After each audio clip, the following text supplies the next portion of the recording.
Gaji berhenti hari ini. Keluarga boleh bertahan berapa lama? Bukan bulan depan. Hari ini, kerana kemalangan, sakit kritikal, atau hilang keupayaan bekerja. Bel terus berjalan, rumah, kereta, dan makanan anak. Stabil, sehingga gaji utama tidak lagi masuk. Brutal truth, keluarga bergantung pada gaji bulanan, bukan aset semata-mata. Belanja RM6,000. Simpanan RM18,000. 3 bulan. Bulan 1 tenang. Bulan 2 potong. Bulan 3 jual atau berhutang.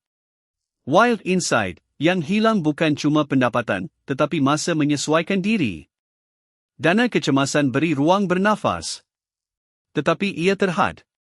Perlindungan pendapatan menggantikan sebahagian nilai ekonomi bila anda tak mampu bekerja. Aset ada fungsi, kecemasan, pertumbuhan, dan pendapatan. Jangan kira ringgit sahaja. Kira berapa bulan kehidupan sudah dibiayai. Simpanan mudah dicairkan bahagi perbelanjaan bulanan. Skim runway anda.